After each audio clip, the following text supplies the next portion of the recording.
ওম শান্তি, ওম শান্তি, ওম শান্তি। আজ আমি আলোচনা করব শ্রীকৃষ্ণ পরমেশ্বর সম্পর্কে। বেদে কি ভগবান শ্রীকৃষ্ণের কথা আছে? বেদে তো ভগবানকে ব্রহ্ম বলা হয়েছে।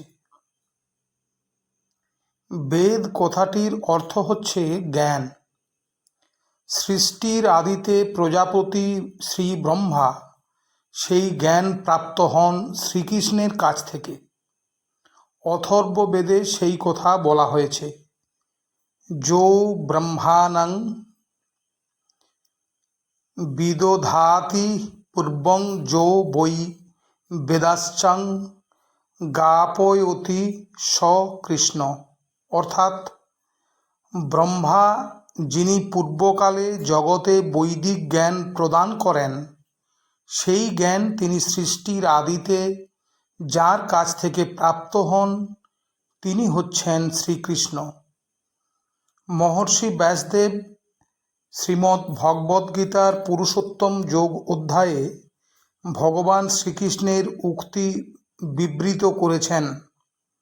বেদশ্চ সর্বৈ অহমেব বেদ্য বেদান্তকৃদ বেদবিদেব চাহম। আমি সমস্ত বেদের জ্ঞাতব্য বিষয়, আমি সমস্ত বেদান্তকর্তা ও বেদবেত্তা। ঋগ্বেদে বলা হয়েছে, ওং কৃষ্ণ বৈ সচ্চিদানন্দঘন কৃষ্ণ আদি পুরুষ কৃষ্ণ পুরুষোত্তম কৃষ্ণ হা উ কর্মাদিমূলং কৃষ্ণ সহ সর্বৈ কার্য কৃষ্ণ কাশং ক্রীদাদি সমুখ প্রভু পূজ্য কৃষ্ণ হানিদিস্তমিন্ন গণ্ডার্তো বাহ্যে সন্মঙ্গলং তল্লভতে কৃতি। অর্থাৎ শ্রীকৃষ্ণই সৎ, চিদ ও আনন্দঘন শ্রীবিগ্রহ। শ্রীকৃষ্ণই আদি পুরুষ, শ্রীকৃষ্ণই পুরুষোত্তম। শ্রীকৃষ্ণ সমস্ত কর্মের মূল, সর্বকার্যের উৎস। শ্রীকৃষ্ণ সকলের একমাত্র প্রভু। শ্রীকৃষ্ণ ব্রহ্মা, বিষ্ণু, শিব ইত্যাদি ঈশ্বর প্রমুখ দেবগণের প্রভু এবং পূজ্য। শ্রীকৃষ্ণ আদিরও আদি। ব্রহ্মাণ্ডের অন্তরে ও বাইরে যত মঙ্গল কৃষ্ণ সেবক কৃতি ব্যক্তি সেই সমস্ত মঙ্গল শ্রীকৃষ্ণেই লাভ করে থাকেন। এই রকম ভুরি ভুরি শাস্ত্রবাক্যের মাধ্যমে ভগবান শ্রীকৃষ্ণকে পরমেশ্বর রূপে বেদে উল্লেখ থাকলেও বর্তমান কলিযুগের দুর্বুদ্ধি ও হীন বুদ্ধি মানুষেরা পরম নিয়ন্তা পরমেশ্বর শ্রীকৃষ্ণকে ভগবান না বলে নাকি জীবই ভগবান, মানুষই ভগবান, বৈজ্ঞানিকই ভগবান, কালী দুর্গা ভগবান, নিরাকার ব্রহ্মই ভগবান, অমুক বাবা ভগবান, তমুক যোগী ভগবান, আমি ভগবান, এইভাবে অসংখ্য মনগড়া গাদা গাদা ভগবানকে আবিষ্কার করে চলেছে। এমনকি কলিযুগের মানুষের মনে সন্দেহ হচ্ছে যে বেদে শ্রীকৃষ্ণের কথা নাও থাকতে পারে। এখনও কলির বাবা ঠাকুর অনেক গজিয়েছেন, তাদের কথাও নাকি বৈদিক শাস্ত্রে রয়েছে বলে অনেকে দাবিও করছেন যে সেই বাবাগুলি নাকি ভগবান এবং তারা নাকি শ্রীকৃষ্ণের বিশেষ নম্বরের অবতার। অর্থাৎ কৃষ্ণকে ভগবান রূপে স্বীকার করলেও কতকগুলো যোগী বাবার অন্যতম তাদের দেখা বাবাকে ভগবান বলে মানুষের বদ্ধ ধারণা আছে। যতই সেই বাবা অভক্ত হন না কেন, প্রকৃতপক্ষে সর্ববেদে শ্রীকৃষ্ণকে পরমেশ্বর ভগবান বলা হয়েছে, অন্য কাউকে নয়। ব্রহ্ম হচ্ছেন পরমেশ্বর ভগবানের অঙ্গজ্যোতি মাত্র। পিতা যদি সবসময় পুত্রের সঙ্গে থাকে, তবে কেন সেই পুত্র কুপথে যায় এবং কর্মফলের ভাগী হয়? পিতা কি তবে তাকে সুপথে চালাতে পারে না? পিতা সর্বদা সঙ্গে থাকলেও পিতাকে অগ্রাহ্য করার মতো মানসিকতা পুত্রের জন্মাবে না এমন নয়।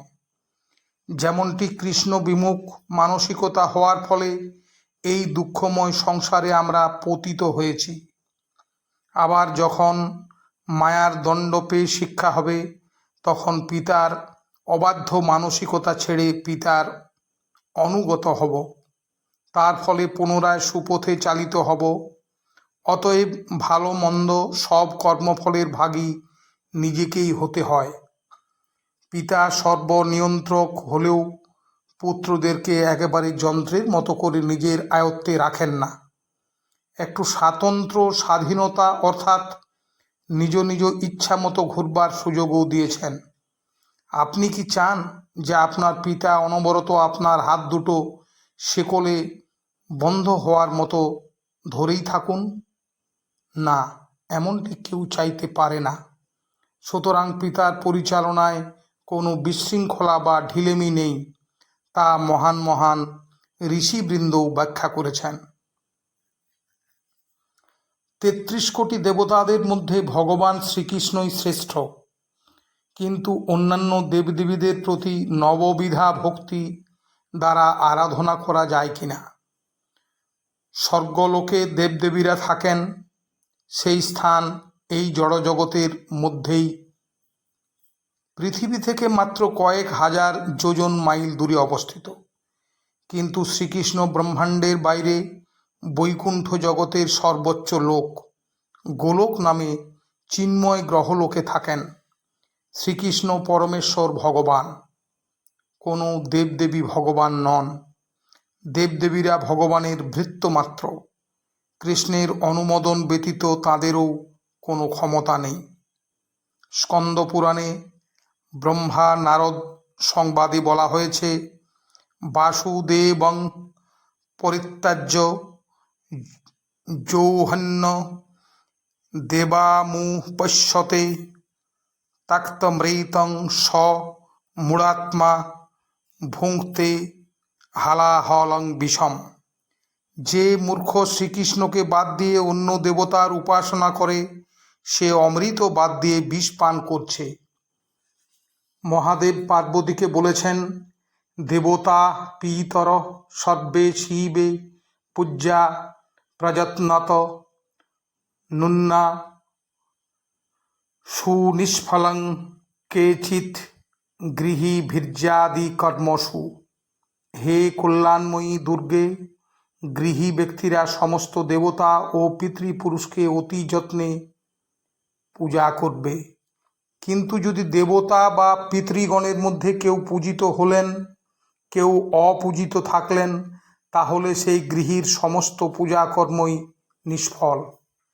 কিন্তু শ্রীকৃষ্ণের পূজা করা হলে গাছের গোড়ায় জল দেওয়ার মতোই সমস্ত শাখা প্রশাখারূপ দেবদেবীদেরকে আলাদা করে জল দেওয়ার বা পূজা করার প্রয়োজন পড়ে না। বৃক্ষমূলে জল দিলে যেমন আপনা আপনি শাখা প্রশাখাদিতে জল দেওয়া হয়ে যায়, তেমনি কৃষ্ণ পূজাতেই সবারই পূজা হয়ে যায়। সেই কথা শ্রীমদ্ ভাগবতে বলা হয়েছে। শ্রীকৃষ্ণ অর্জুনকে বলেছেন, মাম একং শরণং। একমাত্র ভগবান শ্রীকৃষ্ণের শরণাগত হওয়ার কথা বলা হয়েছে। আর যারা কৃষ্ণকে ছেড়ে বহু দেবদেবীর পূজা করছে, সেখানে ভগবান বলছেন তারা বিধিহীন হয়ে পূজা করছে। যজন্তি অবিধিপূর্বকম। শিব, দুর্গা ইত্যাদি দেবদেবীর পূজা না করে কেবল শ্রীকৃষ্ণের পাদপদ্মে সম্পূর্ণরূপে আত্মসমর্পণ করলে দেবদেবীরা অসন্তুষ্ট হন কিনা? শিব ঠাকুর বলেছেন, শ্রীকৃষ্ণ যার প্রতি প্রসন্ন হবেন, ব্রহ্মাদি সমস্ত দেবতাই তার প্রতি সন্তুষ্ট থাকেন। যে ব্যক্তি শ্রীকৃষ্ণের আশ্রয় গ্রহণ করেন, তিনি ধর্ম উপদেষ্টা ও ধার্মিক বলে পরিগণিত হবেন। পরাশক্তি, লাদিনী শক্তি, বহিরঙ্গা শক্তি ও অন্তরঙ্গা শক্তি কি? পরমতত্ত্ব পরমেশ্বর ভগবানের অন্তরঙ্গে যে শক্তি রয়েছেন সেই শক্তিকেই অন্তরঙ্গা বা পরাশক্তি বলা হয়। এই শক্তির মাধ্যমে ভগবান নিজ বৈকুণ্ঠাদি স্বরূপ বৈভব প্রকাশ করেন, আর বহিরঙ্গা শক্তির মাধ্যমে জড় মহাবিশ্ব প্রকাশ করেন। অন্তরঙ্গা বা পরাশক্তিকে ভগবানের স্বরূপ শক্তি বলা হয়। এই শক্তি 3 ভাগে ব্যাখ্যা করা হয়, যথা সন্ধিনী, সম্বিত ও লাদিনী। এই 3 শক্তিকে নিয়ে ভগবান সচ্চিদানন্দময়, সৎ, চিৎ ও আনন্দ। সৎ বা নিত্য বর্তমান, অর্থাৎ অতীত, বর্তমান, ভবিষ্যৎকাল মাধ্যমে তিনি সৃষ্টি স্থিতি প্রলয়ের অধীন নন। তিনি চিরশাশ্বত, নিত্য। ভগবানের এই শক্তিকেই বলে সন্ধিনী। চিৎ বা জ্ঞানময়, তিনি অদ্বয়, স্বয়ং সম্পূর্ণ জ্ঞান সমন্বিত। ভগবানের এই শক্তিকেই বলে সম্বিত। আনন্দ বা আনন্দময়, তিনি ভগবানের নিত্য আনন্দময়ী শক্তিকে বলে লাদিনী। শ্রীমতী রাধারানী হচ্ছেন ভগবানের লাদিনী শক্তি। এই আনন্দদায়িনী শক্তি ভক্তগণের মধ্যে কৃষ্ণ সেবানন্দ প্রদান করে থাকেন।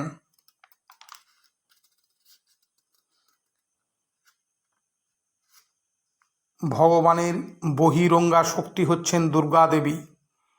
তিনি পরাশক্তির ছায়ারূপা। তিনি কৃষ্ণ ভক্তি বিমুখ ব্যক্তিদের জড়জগতে শাসন করবার জন্য নিযুক্তা। ভগবান কি মানুষের মধ্যে আছেন? ভগবানের 3টি প্রকাশ, ব্রহ্মেতি, পরমাত্মেতি, ভগবানীতি কথ্যতে। প্রথমত ভগবানের অঙ্গজ্যোতি ব্রহ্ম সর্বত্রই অনুপরমাণুতে বিরাজমান। দ্বিতীয়ত পরমাত্মা রূপে ভগবান সবার হৃদয়ে আছেন। এরকম নয় যে কেবল মানুষের মধ্যেই আছেন, আর কোনো জীবের মধ্যে নেই। তৃতীয়ত স্বয়ংরূপ ভগবান শ্রীকৃষ্ণ বৈকুণ্ঠের সর্বোচ্চ লোক গোলক ধামে আছেন। ভগবত ভক্তি অনুশীলন করতে করতে ভগবানের কৃপা অনুসারে ভগবত উপলব্ধি হয়। মানুষের মধ্যে ভগবান রয়েছেন বলতে এমন নয় যে মানুষকে কেটে ফেললেই ভগবান বেরিয়ে আসবেন, কিংবা এমন নয় যে মানুষই ভগবান। না, তা কখনোও নয়। ভগবান সবার হৃদয়ে পরমাত্মা রূপে থাকলেও ভগবানকে সম্পূর্ণ অস্বীকার করবার মতো কলুষিত চেতনা সম্পন্ন জীবও এই জড়জগতে কম নেই। ভগবান সর্বত্র এবং সর্বপ্রাণীর হৃদয়ে থাকলেও ভগবানের কোনো প্রিয় অপ্রিয় বা থাকলেও না থাকলেও ভগবান বলছেন তাকে জানতে হলে ভক্তি অনুশীলন করতে হবে। ভক্তা মাম অভিজানাতি, ভক্তি দ্বারা আমাকে জানতে পারবে। ভক্তির সংজ্ঞায় বলা হয়েছে ঋষিকেশ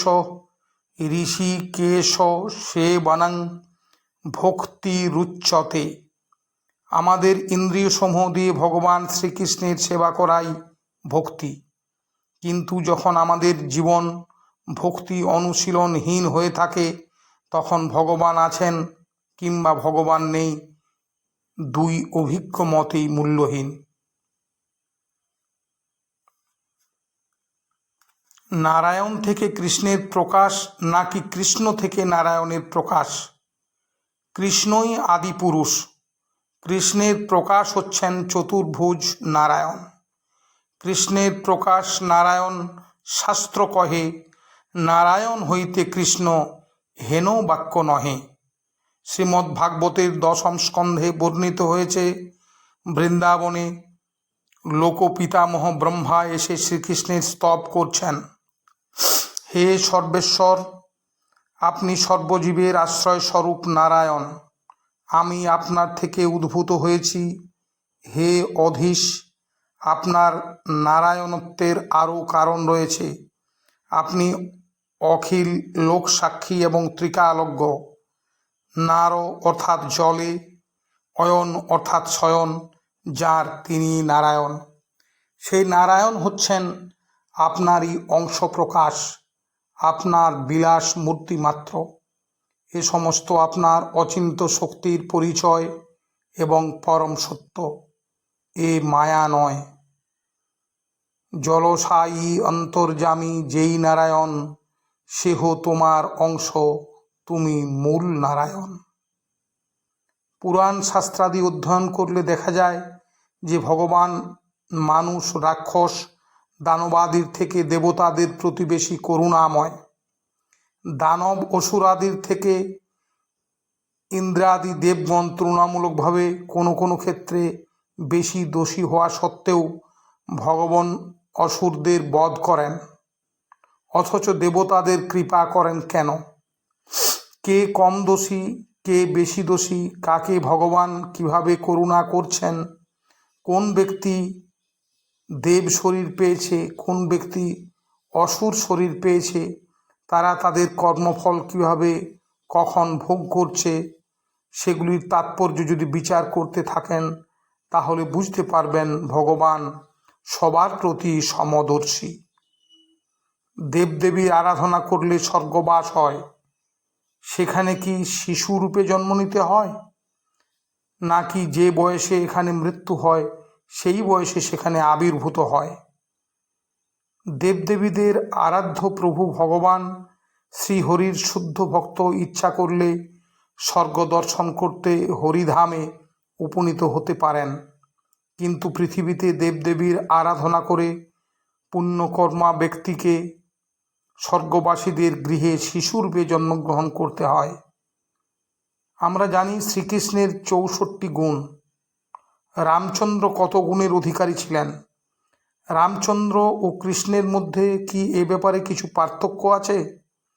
রামচন্দ্রের 60টি গুণ, কৃষ্ণের অধিক 4টি গুণ হল রূপমাধুরী, বেণুমাধুরী, লীলা মাধুরী এবং প্রেম মাধুরী।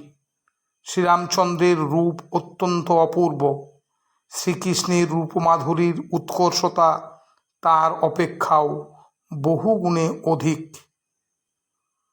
যদি কোনো মানুষ এ জগতে নিজেকে ঈশ্বর বলে জাহির করেন তবে তার কীরকম গতি হবে? যে মানুষ নিজেকে ঈশ্বর বা ঈশ্বরের অবতার বলে জাহির করেন তার উদ্দেশ্যে মহাভারতের শান্তি পর্বে মুখ্য ধর্মে 180 অধ্যায়ে 48 থেকে 50 শ্লোকে বলা হয়েছে, আন্নিক্ষিকি মধিয়ান সার্গালিং জনিমা প্লুয়াত, অর্থাৎ সেই ধরনের মানুষ দেহত্যাগের পর ঈশ্বরত্ব লাভের পরিবর্তে শৃগাল যোনি লাভ করবেন। আমরা জানি শ্রীকৃষ্ণই ভগবান, কিন্তু মন্দিরে আপনারা রাধারানী এবং সখী বৃন্দেরও উপাসনা করেন কেন?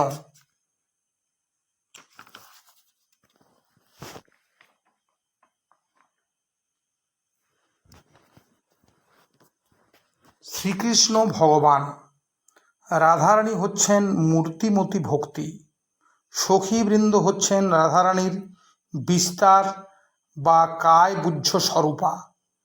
মূর্তিমতী ভক্তির মাধ্যমে পরমেশ্বর শ্রীকৃষ্ণকে উপলব্ধি করা সম্ভব হয়। শ্রীকৃষ্ণ বলেছেন, যদি কেউ আমাকে জানতে চায় তবে তাকে অবশ্যই ভক্তির আশ্রয়ে থাকতে হবে। ভক্তা মাম অভিজানাতি। হরে কৃষ্ণ মহামন্ত্রে প্রথমেই হরে কথাটি বলতে হে রাধারানী বা হে শ্রীকৃষ্ণের আনন্দদায়িনী বা হরা শক্তিকে বোঝায়। অভিমানী ব্যক্তিরা আগে কৃষ্ণকে ভগবান মনে করে আর নিজেকেই ভক্ত মনে করে, কিন্তু শ্রী চৈতন্য মহাপ্রভু শিখিয়েছেন যারা কৃষ্ণের সেবা করছেন সর্বক্ষণ সর্বভাবে তাদের দাসানুদাস হতে তাই সেই নিত্য সেবাভাব পরিস্ফুট করবার জন্য শ্রীকৃষ্ণের চতুষ্পার্শ্বে তার সেবাপরায়ণা শক্তিসমূহ বিরাজ করছেন। তাছাড়া কৃষ্ণ কখনোই একাকী থাকতে চান না, সর্বদা তার সঙ্গে কেউ না কেউ থাকবেই নেই। অতএব সেইভাবে শ্রীকৃষ্ণ উপাসনায় পূর্ণ ও যথার্থ বলে স্বীকার্য। ওম শান্তি, ওম শান্তি, ওম শান্তি।